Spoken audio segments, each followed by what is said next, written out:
teacher of computing at Our Lady's Catholic High School, Fullwood in Preston. Started teaching computing in the year 2011 with no degree or background or anything in computer science. So I hit the ground running really quickly, signed up for lots of online courses and books and all that kind of stuff, and now I've been teaching it ever since then. Started teaching the GCSE computing in September 2011, and tonight's webinar is mostly about GCSE computing, so I hope that's not going to put too many people off. So I've got an agenda for this evening. The plan is from now till 6:20. I want to show you where all the content is that's already happened for these webinars, because some of it's up to now has been all over the place, and I've got some proposals. I want to hear what you have to say about them. Then from 20 past 6, I'm going to show you some examples of what I've been doing with my Year 11 and my Year 10 GCSE computing class this week. So my Year 11s, they know they've got an exam coming up in a couple of months. So we're on with our revision plan for that. So I'm going to show you some of the things I've been doing with those classes with varying results. And I've been trying it with my Year 9s as well. And I think it's quite relevant and appropriate that Year 9s should be doing that. And then we're going to get down and dirty with some practical Python programming, looking at data types and structures in Python. That's from 6:30 through till 7 o'clock. So I would ask a couple of things. If you like the webinar, or even if you don't like it, please leave some feedback later on, because that really helps me improve any future webinars. Another thing I'd like you to do, also, if you did find it useful, we'll recommend it to others. I've put a huge amount of work into trying to make these webinars free to everybody, and the idea is to save other people some of the hard problems and difficulties I found when I began teaching computing for the first time. Another thing is that you should know that tonight's webinar and all previous ones, they've been funded through the Department for Education, the Raspberry Pi Foundation, and RM to try and make it easier for teachers to teach computing. So there's a little chat dialogue down, pointing the wrong way, I should point that way, down in that little corner down there. And it would be really, really good if you could just type things in. Don't be embarrassed about it. Just like saying, there's the equivalent of a thumbs up. Yeah, that's great. Okay, I'm all done. The first part of the webinar is mostly going to be me telling you things, but then the second part from 6:30, I'm going to be asking you to type in answers to questions as we try stuff out. So you need to try and stay on the ball. Now, I might finish this section more quickly than I wanted, the first section, which is, I've now got, if we click on here, you can see that after tonight, there'll be 14 webinars altogether. So there's 13 up until last time. And each of these webinars has got its own link to resources. And one of the things I want to show you, and I'm hoping that other people will come back and watch this later, you click on any of those and you can find the full recording of the webinar at the very top, and a space to leave some feedback as well. Any links to resources and websites and things I've mentioned, they're all in there. So if I was to click on that, that would take you to the Jam-Packed website, which is this webinar is part of that project. But also, as you scroll down to the agenda, so if you want to see how I've been teaching algorithm design to Year 7, well, you could just click on there, and what that would do is that would open up, you see where it says 3 minutes 51 seconds? That will take you directly to that part there of a YouTube video.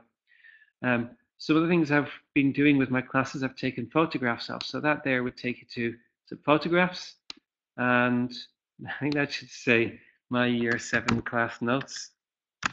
Yeah, I've pressed Shift, and that's why I've got the ampersand symbol, should say my Year 7 notes. So also, all of my classes, hello Susan, all of my classes have their own notes, which I share with them. So like you can see, I've had lesson 17 with 7B, 1B, and you can go back and you've got the kind of things I've been setting for homework and stuff we've been doing in classes. So what I'm doing is I'm taking you through a tour at the moment of how you can get the best from these webinars, and then there's something I'm going to suggest in a moment. In the last one, we also looked at how you could teach text-based programming in Year 9. So that you would click and that would take you to I don't know, 12 minutes, 15 minutes, or whatever. And it linked in with something that had been on Radio 4. And while I'm talking about it, tomorrow morning, it's, I can't remember, 11 o'clock, there's something about Minecraft, more than just a game. That's on iPlayer as well. I might put a link into that later. And then predominantly, a lot of the webinars are focused on teaching computing GCSE. That's where I get most of the questions that come through, where people are saying, how do you approach this and how do you do the other? So again, if you click on that, that will take you to the section just on GCSE computing. Now, one of the things I'm planning to do, it's going to take me some time to do this, is to make a list of the actual topics so that you can, rather than like, oh, go to the webinar 12 or 11, you would just click on a topic and it would take you there straight away. So for example, if you just want to find out about text-based programming, what was it? Algorithm design with year 7, then it would take you straight to that. So I'm just going to pause for a moment while I put a link in there, and I'm going to ask you, have you any other alternative suggestions about how I might go about that? I'm going to pause for a minute to let you think. So for example, I could just take that bit there, take that link, copy it, and then, so I'm pausing to let you think, what is the best way do you think I could make these webinars more and more accessible to people so they can find relevant content exactly where they need it? So I could make like a big long list like this. So we could have algorithm design, year 7, and we could have something else below like teaching GCSE computing and that kind of thing. Now, this is interesting. Gillian, somebody sent me a question through on here. She should come and join the webinar. So that's something I'm planning on doing over the maybe over the Easter holidays, which mine don't start till Thursday this week. I'm just pausing to allow you to make suggestions. So somebody might type something into the chat now and say, what is the best way do you think that I might make the content available? Or maybe you don't have any suggestions to make and that's why you're silent. Or you could just say, just get on with the rest of the webinar, please. I'm not going to do all of this now. I'm just giving it as an example. Because one of the problems is that it's not just the video segments, there's like photos and all sorts of things as well to go with it. Well, David's going to type something in. That's good. Or are you finding it's working just as they are, that you come along and you take potluck and you see what happens? Or do you think it would help if they were catalogued and yeah, it would take some time. And the other suggestion is we could outsource it to the community and say, because if it takes me an hour or two to do these, I could spend another hour or two recording the webinar as well. Maybe somebody else might say that they would be willing to do that. Okay, I'll leave you to think about that one. So I'll just say PG. So there's 14 hours there at the moment, and the plan, when I originally put this project together called Jam Packed, the plan was to put 28 webinars together. So I don't know if you know, I did a podcast back in the year 2012, I think it was, and there was a site called Audioboo, and then what happened was they changed it to Audioboom, and now every time you go to Audioboom, it says to you, you have to sign up in order to access it, which is a bit of a pain. But the other thing you can do is if you do iTunes. I'm just thinking this now. Actually, it might be useful to some people. iTunes, Techno Teacher, Computing. That should find. Here we are. So all of those podcasts are on iTunes, and if you have the means in which to listen to podcasts, like for example an MP3 player, then you can find the podcasts through that method. Okay, so I'm going to close this topic as there isn't a lot more responses coming through on it. But it was just to kind of remind people that, there's loads of webinars out there already and you can access them. Of course, the Audioboom, which was formerly known as Audioboo, it does have nice little images and pictures and things in there that you can find all them. So it might be worth going through the process of signing up for a free account. I'll let you decide. Okay, right, move on to the next topic.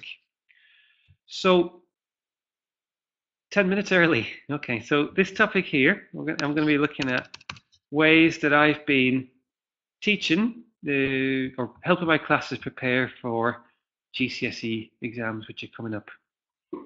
So a couple of things to mention, like the overall view. So my year 11s now have a revision program. And if I click on this link, this is the kind of thing that they have. By the way, this document, I'm hoping that you have a link to this document here. So up here, there's a URL which I'm going to paste into the chat. So if you haven't already got it open on your computer, you should have got an email with a link to it. It's now in the chat, so you can click on that as well to see. So anyway, back to this. So if I zoom in a little bit more. So today is Monday when I'm recording the webinar, and it's Monday the 30th of March. Let me just scroll down. This will help set this into context, I think. So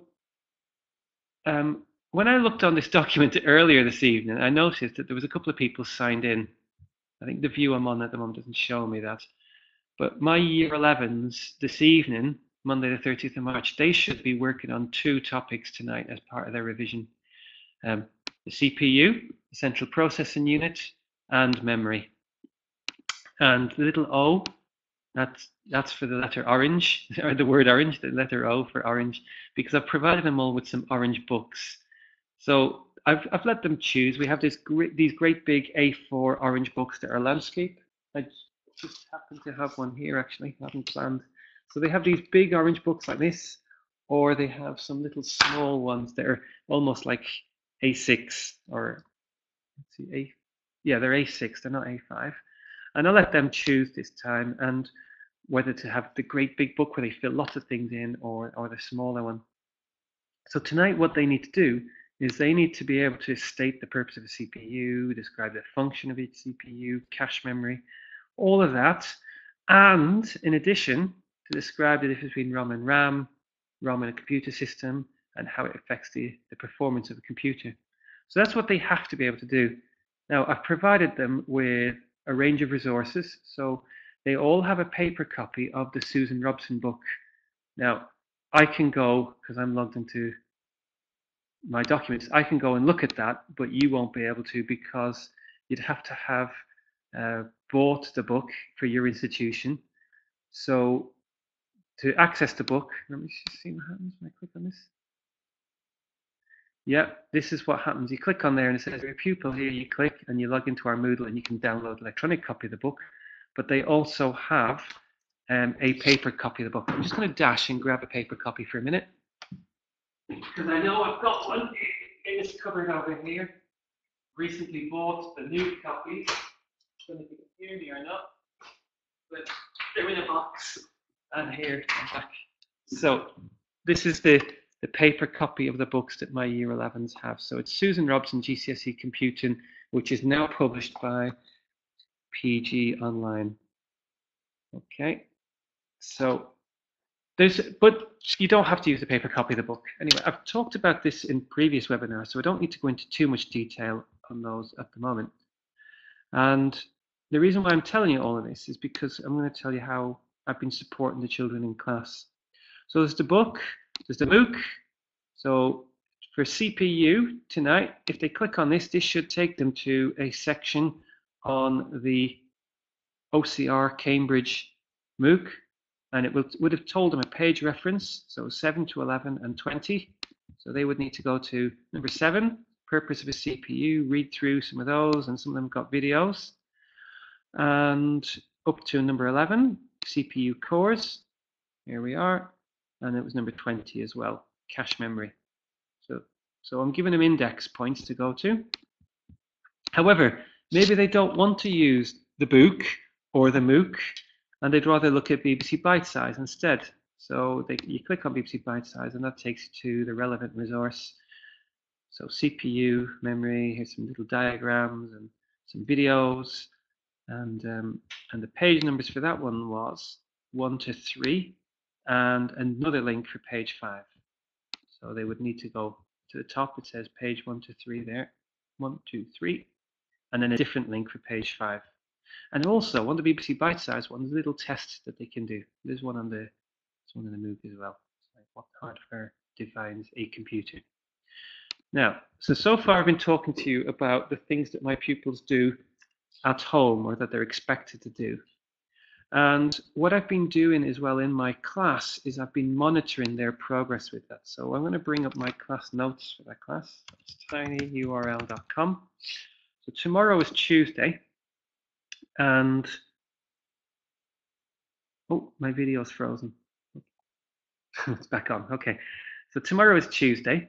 And what I do is every Tuesday with my class, my Year 11 class, I review their progress with the revision program. So I have a tray here, which I click on, and I go around in the lesson, and I take my netbook with me or whatever, and I go up to each one of them, and I ask them to show me how much progress that they've made with their computing revision.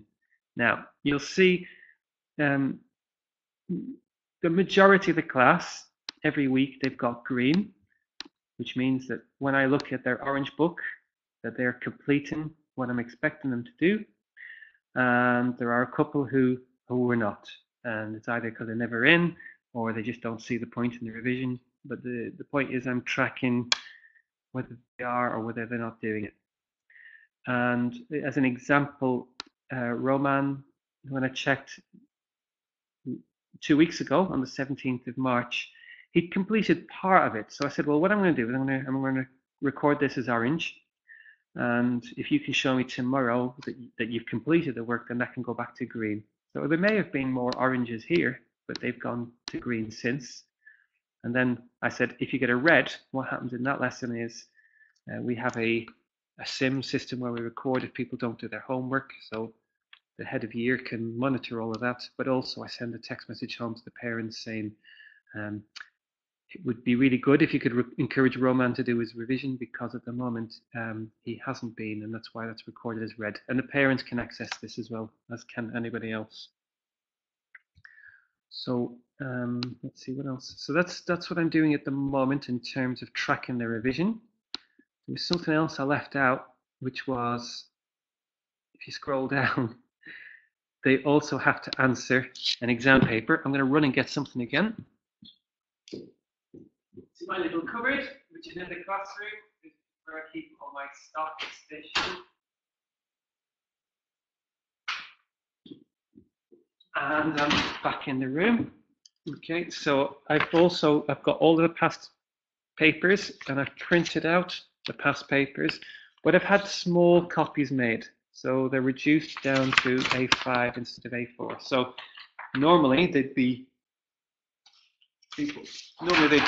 whoops, really big like this, but I've reduced them down so that it's just easier for them to carry, easier for me to store, and my classroom's dropping apart. So they've all been provided with a complete set of all of the past computing papers. Now, even if they've lost it, they don't know where it is, or they don't know, they weren't in when they were handed out, well, all of those exam papers are available here as well. So tonight they should be working on May 2011. So when you click on that, you can do this. It takes you to my Dropbox where I keep copies of all of those exam papers. And you can see it's now opening. So there's that exam paper. And what were they told to do tonight? Go back to the 30th of March. They have a paper copy of this as well, so they don't have to go on the electronic one. But I have said to them, if they use the electronic one, then it's better because it's got all like the links and everything. So tonight they need to complete May 11, questions 6D to 8. And why have I gone for those funny numbers? It doesn't actually match up with CPU and memory. All I'm trying to do is slice all of the exam papers up into about 15-minute sections. That one's only 5 marks because there's 2 topics. So I've tried to keep things nice and neat and small and manageable. Now, for the last 10 minutes or so, I've just been giving you an overview of what I do in terms of arranging and planning the GCSE computing revision. So every child in our school in Year 11 has got a revision program for every subject that they study, history, geography, maths, science, and so my daughter, who's in year 11 at the moment, she'll be sat at home now at the kitchen table and she's working her way through the revision program. So this is the revision program for computing that my year 11s are working through. Now tomorrow in the lesson, because we still haven't finished the computing coursework, they'll be working on coursework in the lesson as I go around and check to see. I don't normally check the night before. I'll be checking to see if they've done last Thursday's revision topic instead, because some of them try to, for me, they have Monday and Thursday nights, but one or two of them, they organize their revision schedule so that they do certain topics at different times. So I just think it's more fair for me to check the Thursday night last week, because if they haven't done Thursdays by now, then there's probably a good chance that they're not going to do it, whereas, you know, tonight's. So this is kind of not as advertised. What I'd advertised was I'm going to be explaining about the activities that I've been using in the classroom. So actually, that question that's just come through then from Susan. So how will I know when they've done the revision? So the way I know that they've done it, and this is something maybe for you to look at as well later on, at the very top of here, excuse me, there's a guide for parents, and this takes you to another page, and on this other page, a picture will appear here in a moment. But I've got a YouTube video where I explain how it's all organized for them. Now, what will happen tomorrow in the lesson, they all have these plastic wallets with a zip on them, and they'll have two things with them. They'll have their orange revision book, and they will also have their exam paper. Now, with that class, it's just kind of lucky that I always have them before break or lunch. So I've told them, if you don't have your book with you, any lesson with me, then you'll stay in at break time. So there's a deterrent there for them to have it. If they, what I've been doing, the thing I showed you, the tracker, yeah. So what I will do tomorrow in the lesson, while they're working on the coursework on their own, can you see these sections up here? So this is answer to the question, how will I know that they've done the revision? So what I'll do is tomorrow, I'll write in, is it number 9? It doesn't matter. So I'll write in a topic here. Let's see. So it was Thursday's topic, whatever that was, the 26th. 11 instructions. So that will be the title I'll use on this spreadsheet here.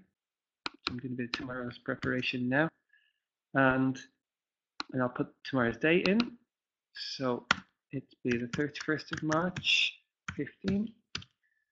And okay, and then what I'll do is I'll go around the class. So I'll start off with Lucas, he might not be in, then I'll go to Declan, and when I go to each child, they open their orange book and they show me that page. Now they want to show me 9 and 10 as well, and I'd expect that 9 and 10 would be there, but I'm just really looking at 11, and I just want to check if 11's done. And I found that when I was checking every individual one, like 1 and 2 and 4 and 7, it just takes forever. So I just want something short and sharp that I can go around. Now, so far, nobody's played the system. Nobody said, well, I'll just do 3, 5, 6, 8, and 11. But they haven't also figured out yet that I'm only checking those particular ones. But I would say to somebody, if they had the 2 previous pages empty, I wouldn't give them a green for that.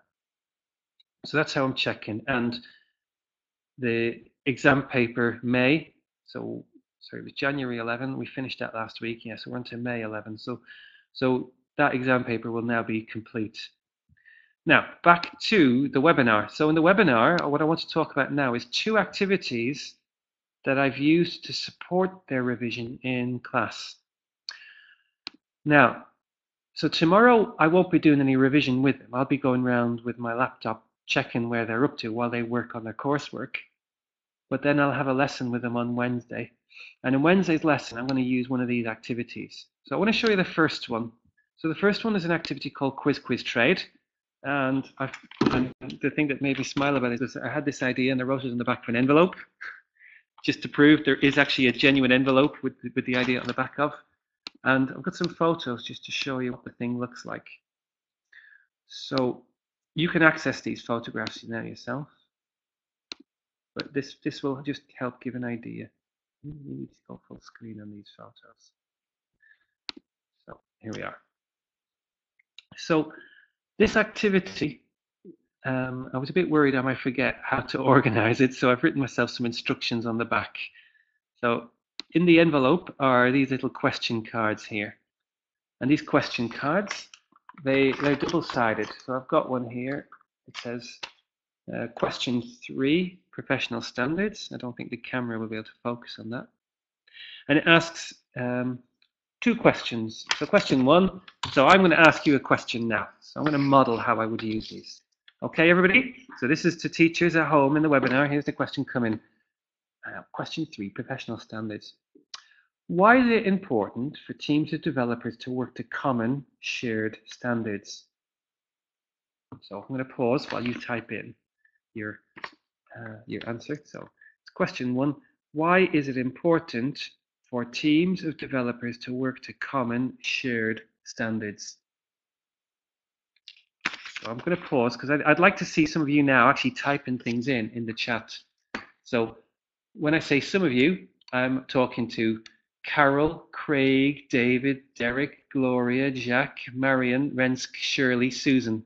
Just type something in. Why is it important for teams of developers to work to shared common standards? It doesn't matter if you get it wrong. I'm just going to demonstrate how we use these in the lesson. Because if they do, their code will... oh, just ignore this, please. Anyone who's in the building, you can actually stay in the building. The fire alarm is just a test. Okay, the fire alarm is just a test. Thank you. Okay, so we're going to be testing the fire alarm at 6:30 on a Monday night.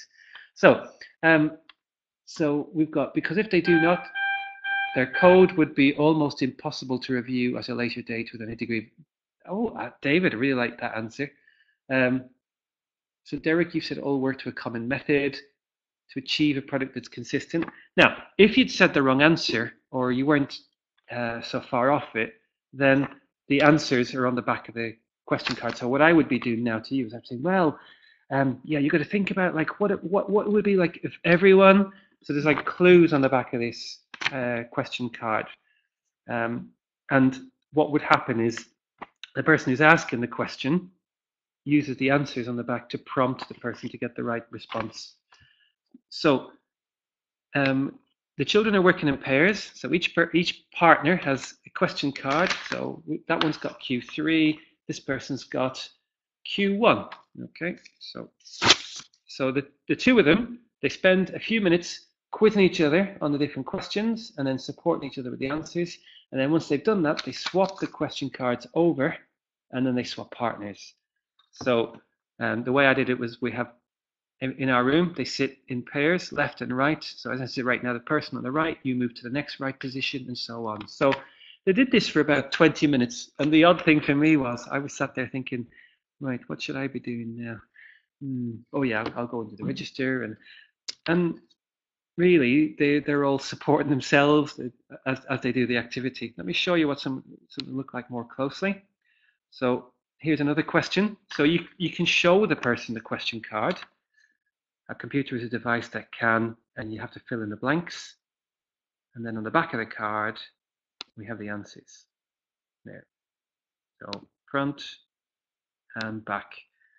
Now, what I haven't told you is how I actually prepared these cards. So there's a document I'm just going to click on for a moment, and I'm sharing this document with you. And I had this idea that if I put it on the Compute at School site and said, look, I've started doing this thing, will anybody here help me finish it off? That, you know, if I got 6 or 7 people who all agreed to help write the questions, it wouldn't actually take too long to put them all together, because I think for me to do the first one took me about an hour. One of the technical things that I got a bit unstuck on was I hadn't realized if you put question 2.2 here, the answer for that one needs to be over here. It took me a few minutes to realize that. So I was I don't know, 6:30 one morning, and I printed all these out, and I thought, oh, I'm really clever, and I guillotined them all, and I was down in the kitchen while my daughter was doing a revision at the kitchen table again. I said, look at this. And I turned them off, and I realized that the answers didn't match up. Oh. So I had to run upstairs again and this time reorganize them. And then the other tricky thing is keeping all the boxes the same size. But it is possible to do that. So I would say for 9, are there 9 individual ones there? It took me about an hour to do that. And what I did was, because I've got an electronic copy of the Susan Robson book, I haven't exactly copied her text, but what I did was I used it to support me, and I used the BBC Bitesize questions, and I used the MOOC one. So you've got really here a mixture of text that's derived from a few different sources. So just reading some of the things that you're putting in the chat.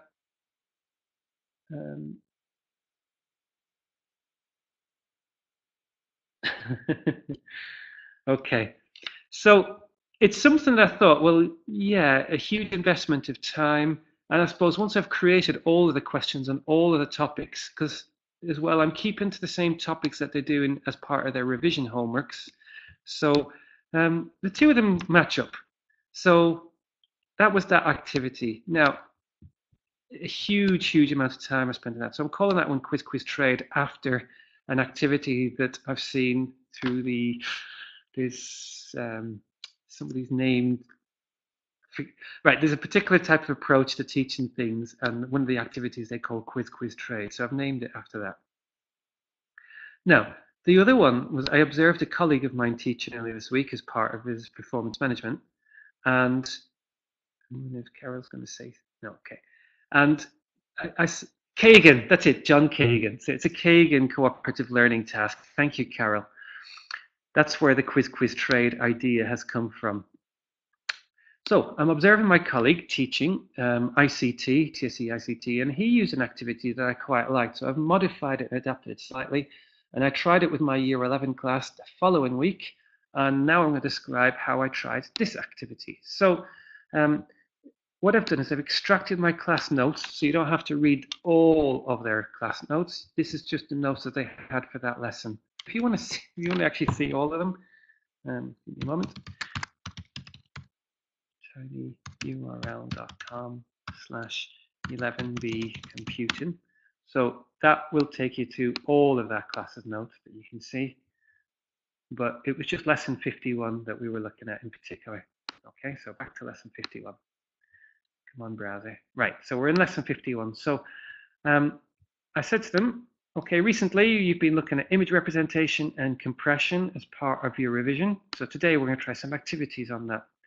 The exam boards say you should be able to explain the representation of an image as a series of pixels represented in binary. I'll align that. All about metadata, what that is, why it exists, and then resolution and file size. So how does color depth and resolution affect the size of an image? And then we're going to look at compression as well. So your instructions, you're going to work in pairs. I'm going to give you, and so I gave them a great big piece of A3 paper. So just going to see if we haven't got any here. They're in my room, but I don't need to get them. I'm going to show you the photographs. No more than 10 words, at least 10 images. You've got A3 paper, and I gave them a whiteboard pen between 2, and you have to summarize image, but you're only allowed to use the BBC resource below. So this takes you to BBC Bitesize. And they have to look at pages 1 to 4. And I think I gave them about 20 minutes to do this. So this is all about encoding images. So we start off. So in pairs, they're reading this, and you can see they're pretty much copying the pictures that they've seen. They're writing words down, vector, bitmaps, rastering, vectoring, that kind of thing. And they'd go on to page 2. So page 2 then talks about color depth and how if you've got 4 colors, you only need 2 bits. But if you go to something like 8 bits, then you have 256 colors. There's all these kind of stuff here that lots of great teachers have contributed to. The BBC Bitesize, not great teachers, some of them not so great. And here we are. So it shows different examples of that, and then you scroll through. And eventually when you get to page 4, it talks a little bit about compression. So they spent about 20 minutes doing this in the lesson. I'm going to show an example of what their work looked like. So I went around then and took some photographs of the sheets that they were working on. just to give you an idea. So if I go full screen. So this must be partway through the activity. So some of them liked drawing really nice, pretty pictures and big words. And I suggested to them that they swap pen over partway through. So some of these look quite pretty, don't they? You can see the bitmap there with the pixels. Not really sure what's going on here. Probably depth, metadata.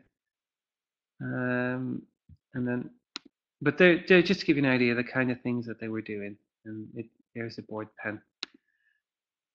Okay, so the next thing then was I said, right, you can keep your piece of paper in front of you, but you can't, and I have this software I can use on my teach computer where I can send something to all their screens.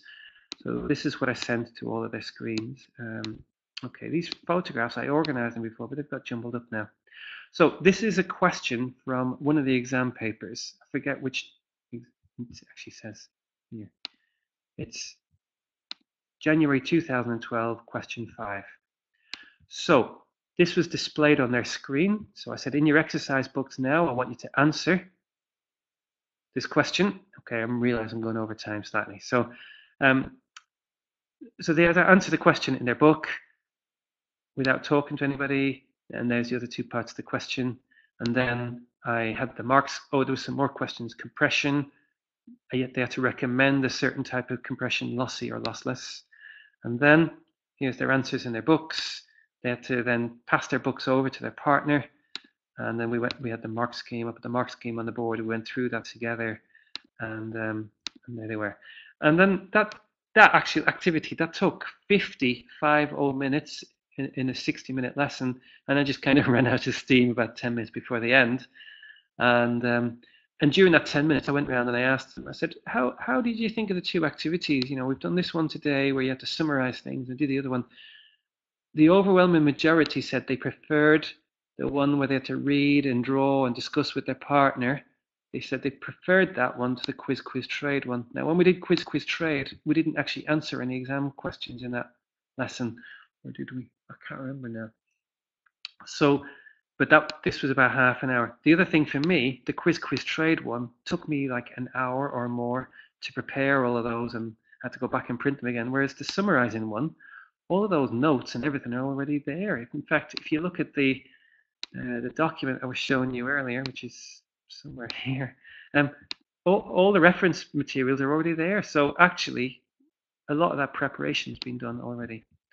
So I also tried it with my year 9s because I thought this is good preparation, give them a taster of what the GCSE would be like. So, and I found a class that are find it very challenging to get them to engage with activities. They jumped straight in and they loved it. All the drawing and the doodling and all that kind of stuff. So that one has actually been more of a success than I thought that it might be.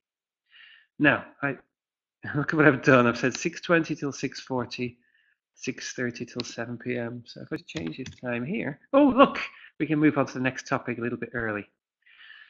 Now, just before we do, we've got a minute or two for me to draw breath and have a drink.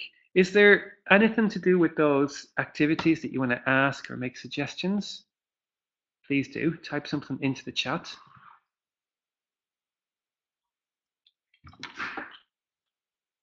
I mean, if you have any suggestions yourself for other things I can try with my year 11s, then I'd welcome that.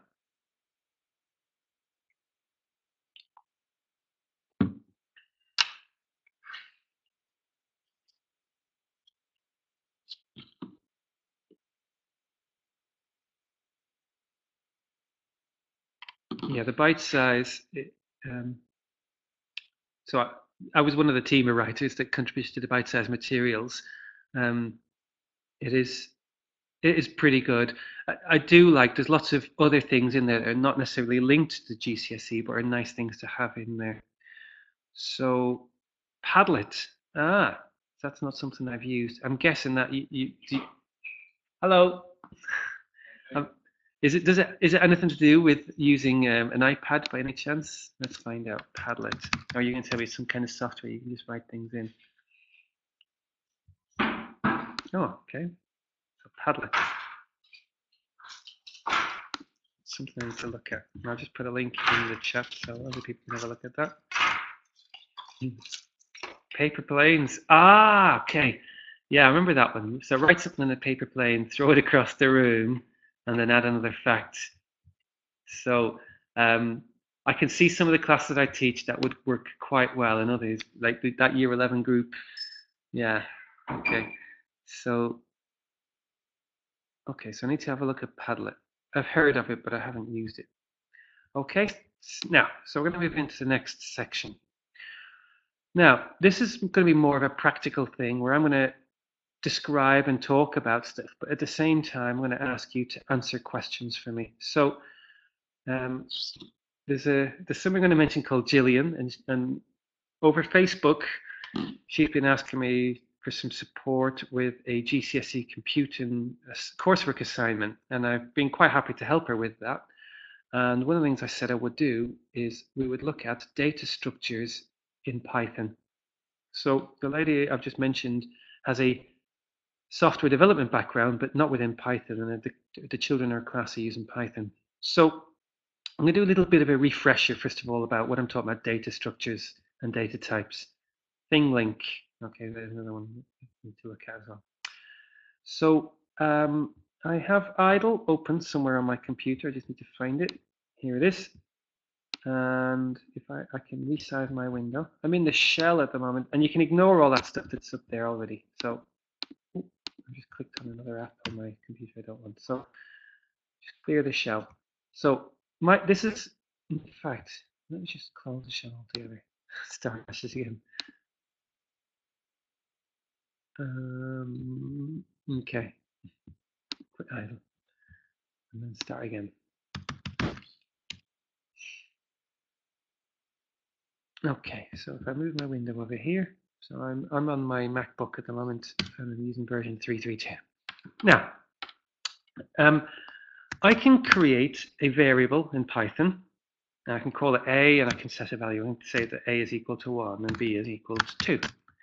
And these are what we call data types. So if I ask it to tell me what is the data type of A, it will then return the type that it is. So I'll pause, and you can tell me by typing into the chat what's going to appear in the next line.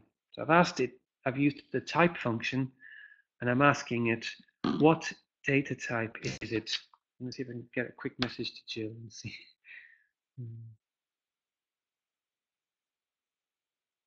So you should be typing into the chat now.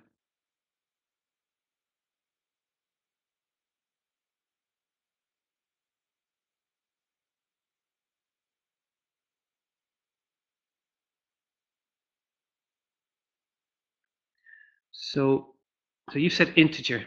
Okay, so let me type on it and click on it. See, so it says that A is an integer. Now, if I change the value of A to something else like this, I could set it as a blank. I wonder, can you tell me what it would do this time?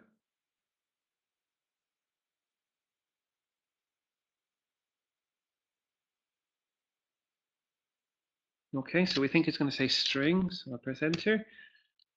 And it does tell us a string. And now what I'm going to do is I'm going to change A to another value. And you're going to tell me this time what it's, if I ask you to tell me what type it is this time. I'm trying to send a message to somebody as well, a teacher, who I want to come and join in the webinar at the moment. So she might be too shy and decide not to.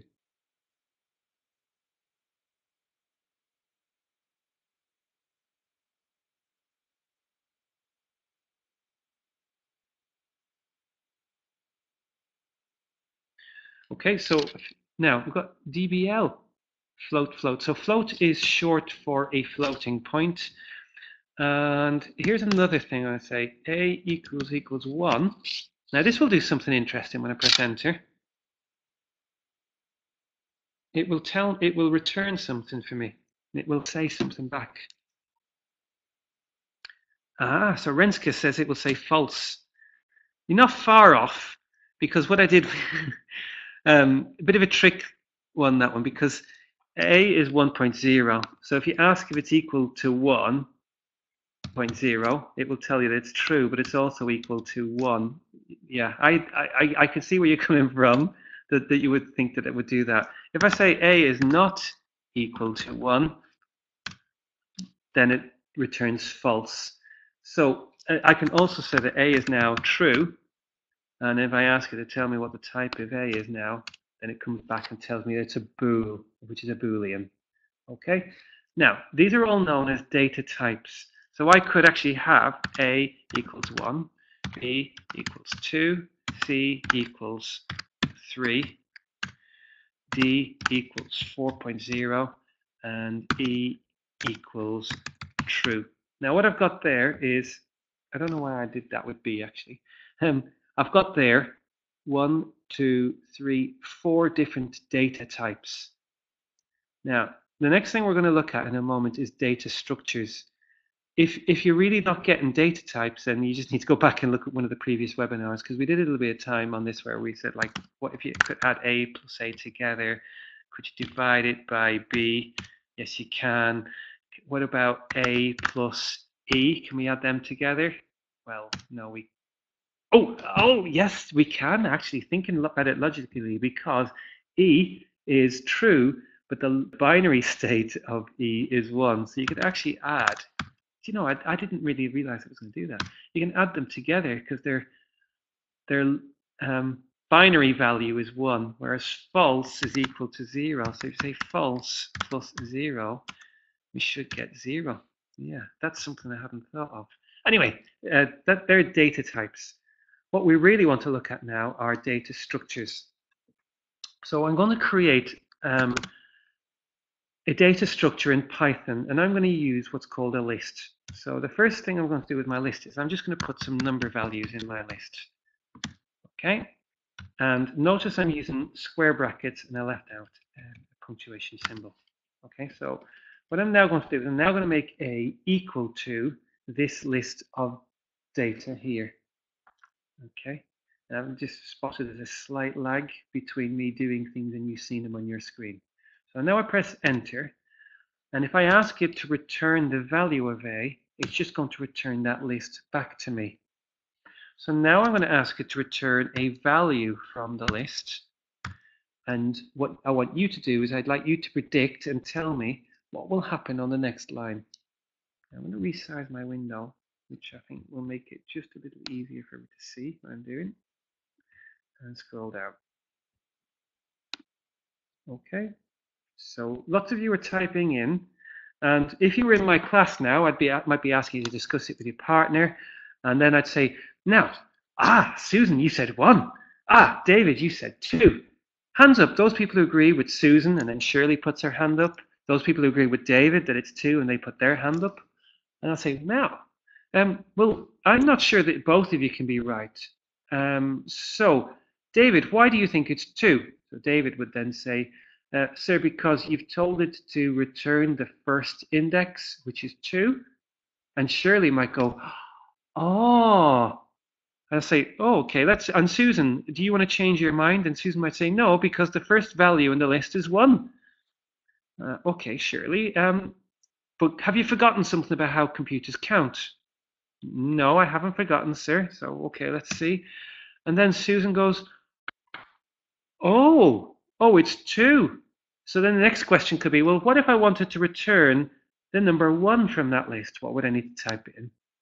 And Craig will be sat there in his seat putting his hand up. Yes, Craig, what do you want to tell me? He says, sir, you need to type in A. Okay, I'm on the wrong line. You need to type in A with a square bracket and 0 to return the 0th index, because we have the first, second, third, fourth. But 0 will return the 0th index from that list. So a list is a data structure. Now I can have another type of one. I can have another list now where this time I'm going to have the number 1. 2.0. I'm going to put in a string, so I'm going to put my name in the list. True. And what else can I put in? I can put false in that list. So I can store lots of different data types in a list, and when I ask it to return, then it returns all of those. Now, lists are a very, very common data type that are used in Python. There are some other ones as well. namely tuples and dictionaries. But I think you're going to find that most of the time with your class that lists, if you're using Python, lists work most of the time. So the next thing I'm going to do now is I'm going to swap between my shell and let's see how I do this. And I'm going to swap between my browser. And in my browser, I just need to move my browser a little bit. Okay. I just want to grab it there. So I just need to move my browser back to here. So the thing I'm now going to do is I'm going to copy this part here. And I go back to my shell, which is just behind. Okay, so now I'm going to paste something into my shell. So a.append 6. Now when I press enter, I want you to tell me what's going to happen on the next line. So I'm going to pause while you tell me what's going to appear on the next line. So I'm about to press enter, and at the moment it looks like you're dithering and you're waiting to see what's going to happen on the next line. David, you said nothing's going to happen on the next line. Now, I do these pantomime things with my class. I might not be quite as camp when I do them with my class, but I do say, David, you said nothing will happen. And you have to be very careful how you phrase these questions, because I might have said, what is going to happen after I press enter? But I've actually been very specific and said, what will happen on the next line? Ah, and Jilly might be thinking now, this is Jilly who's just been sending a message on Facebook. It might be. So, oh, so it is. So you've joined us. So, or the other question you could have said, what's going to happen? Or what's going to happen to A? But the question there was, what's going to happen on the next line? So let's find out. So you might divide the class, put their hand up and all that kind of thing. So maybe Jilly came in quite late and didn't hear the question. What's going to appear on the next line? So we press enter. And David goes, yes, yes, yes. And he's punching the air. Or he might just have one of those kind of, I knew that was what was going to happen.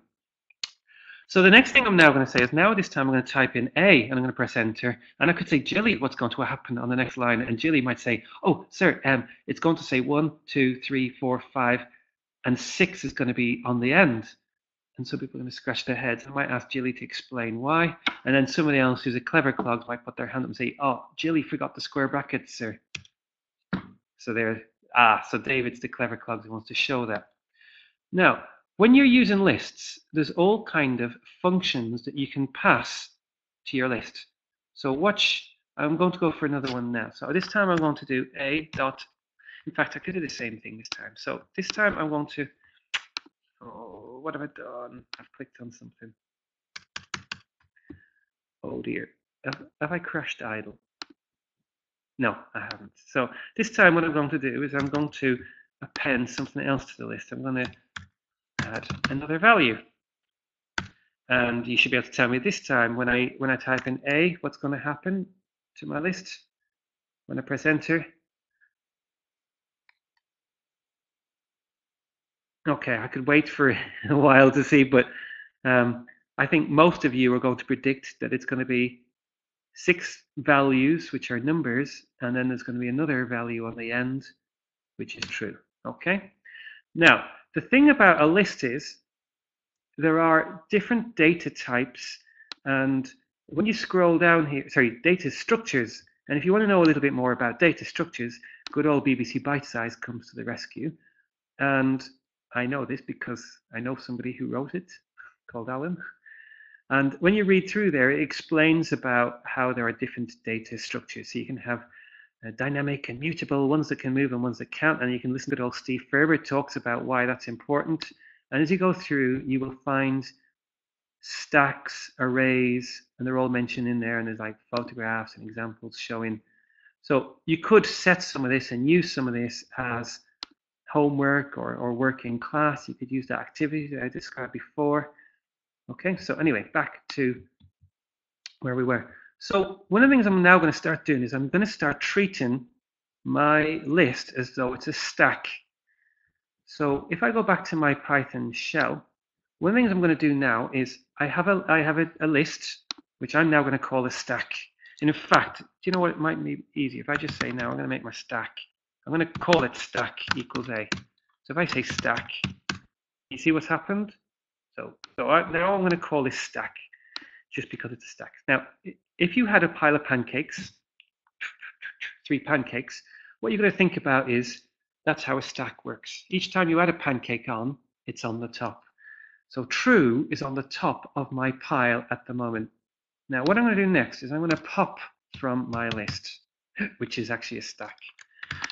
So when I press enter, it's going to return one of the values from the list in a moment. So come on, everybody, quick on the keyboard, type in what's going to appear on the next line. David straight away on the mark. I might have to put a handicap on David in future. And notice, David, as well, in your answer, you've actually used a capital T as well, which is important. So it returns true. Now this time I'm going to type in stack again, and when I press enter, something's going to happen when I press enter. So David's going to have to wait for a few seconds before anybody else answers. What's going to happen this time when I type in? So Susan thinks it's going to say 6. Shirley thinks it might be true, or she might be answering the previous question. It's a bit like the 2 Ronnie sketch. So press enter. Look what's happened.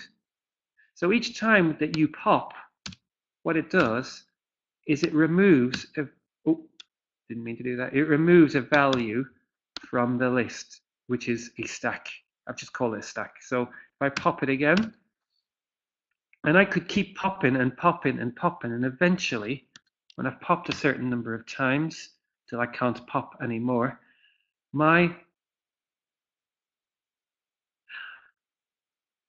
that is something unusual that I hadn't realized. Oh God, that's thrown me a little bit. I hadn't realized that the A was being modified at the same time. Oh gosh, I'm a bit embarrassed. I'm doing this to webinar. So that is bizarre. I hadn't realized. Oh, right, silly me. Right. Because stack is always equal to A, whatever A is, stack will always be equal to it. Okay.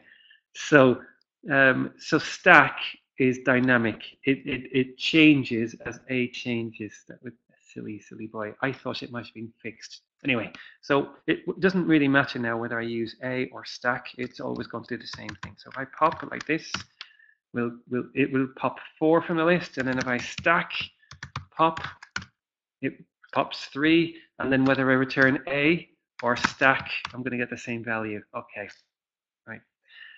That's probably not a good thing to do in front of a class, and I shouldn't have done that in front of the webinar because it's embarrassed me a little bit. But the next thing so eventually every time we pop, we're losing what's back on.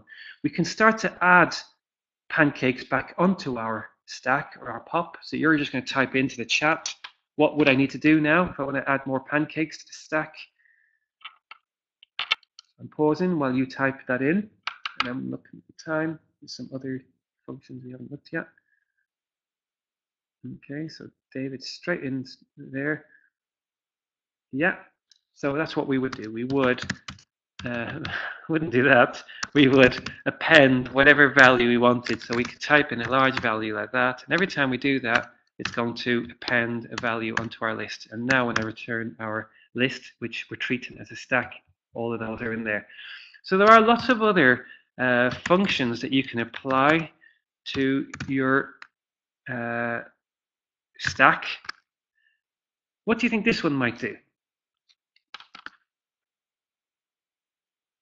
So yeah, I should have said, I'm going to ask you to type and tell me this one. So this one might seem really obvious, and it might not have a massive impact on the list. So we'll find out in a moment while I find out what Craig's question was. So Craig asked, is remove the same as? So I need to give remove a certain value, whereas I can pop without giving an argument. So I could remove 0, and that would remove, or I could remove.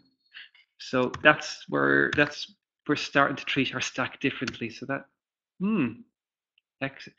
so you have to give a certain value. So if I give 2, yeah, Craig, it's not the same. Okay, what remove does is it removes a certain value from that list. So anyway, so the question before was about sort. So I asked if you could predict what sort would do. Well, what sort will do is it will sort the list into, this case, it will sort it into numerical order. Have I still got B. Yeah, so B, if you remember, B looks like this. So what happens if I go to sort B? Here's an interesting thing. Will I get some kind of an error? Or will it actually sort B into some kind of order? Now, I don't actually know the answer is the truth, which just proves what I was saying earlier about not knowing an awful lot about computing. But sometimes it is worth trying the kind of questions with your class. It should break. You think that would break, as in it will return an error? Okay. So it's because it can't compare the difference between a string and a float. But clearly, if in our list, if we had another one that was called so C, this is what sometimes my pupils say to me, CBA. Maybe C, comma, B, comma, A. If you don't know what CBA is, you can always look it up in the Urban Dictionary and it will tell you. So C returns CBA, and then I can do C sort, and then it asks you to return C, and it's sorted by alphabetical order. So if you don't give sort an argument, it will sort it by alphabetical, or it will sort it by numeric order. There are some other little functions that as well, not little, some other ones to consider to look at that we could have looked at, but we didn't. But we've got reverse as well, so let's try that. You can probably predict what reverse is going to do when I click on it. I'm running out of time here. So C is sorted. What would C reverse do? So you should be able to predict. If you don't know, let's see. C reverse, it seems to do nothing until we ask it to return it, and there we are. So you can take your ABC and you can CBA it. So there was something else that I was having a conversation with somebody over Facebook, which was you can actually store lists within lists. So I could now make a list which is equal to A, comma, B, comma, C. And then when I ask it to return that, it's going to return all those lists individually. So if, for example, you were working on a computing coursework task where you have to store lots of, I don't know, like people's, how many bananas you sold and how many apples, and you need to be able to modify values of that, you might want to have a nested list. So you could have lists stored within lists.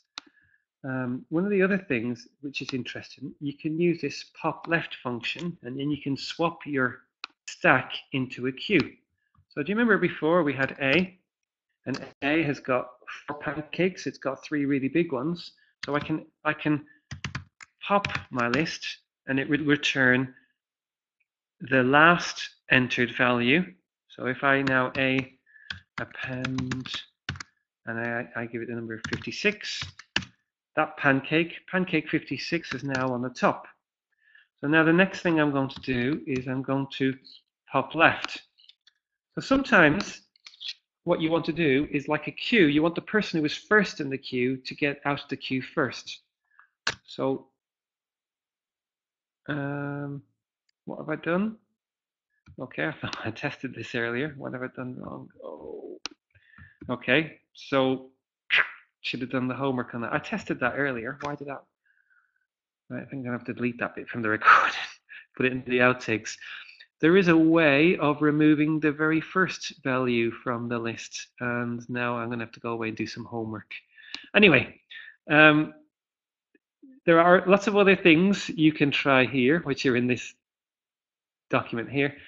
The other thing is, some people who've been on the webinars before have said that they really like using Codecademy. So there's a Codecademy exercise, which I've linked into the document, which when it opens up, and you click to start, they start off with a list storing zoo animals, and there's actually 4 little episodes within that you can then look at, and it's got dictionaries in there as well.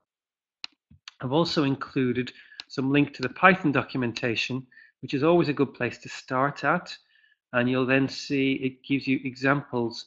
So when we were talking before about remove, Craig asked about that. So remove removes the first item from the list with a certain value. This is where I can then find out how do I get it to remove the first value from or the 0th index always. Okay, so 0 is one way that we could do it. So if I wanted to remove the number 1 from my list, I would just say a pop 0. So that would always pop from the left, which is really what I should have used before instead of saying pop left. So in my list or stack, there are now 3 values. If I want to remove this value here, I just a.pop 0, and that removes that one. And eventually, the more times I do this, eventually it's going to pop 56. One more time, it pops 56, and now when I ask it to return, it returns an empty list. Right, okay, it's just after 7 o'clock, and everything that I've put in the document tonight, I will, at the very top of it later on, there'll be a full recording, which I will add here, and I'll add in the recordings as all those individual bits. Thank you very much for joining me tonight. Can I ask you, please leave some feedback, because the thing about the feedback is I have to be able to prove to people that real teachers did actually come and join the podcast webinar. So by you filling in that little form there, you can see there's like, what, 4 questions? 1, 2. Okay, well, some of them you just click on little boxes like this and then click there. And okay, also notice that if you're clicking on 5s, that's because you think it was a complete waste of time. It wasn't the right pace for you. You're not going to try any of those with your class, and it was a complete waste of time having me on the. Okay, so there's more than a few questions there, but that would really help if you could just answer that. Thank you very much. I'm now going to stop the record button, and I will hang around for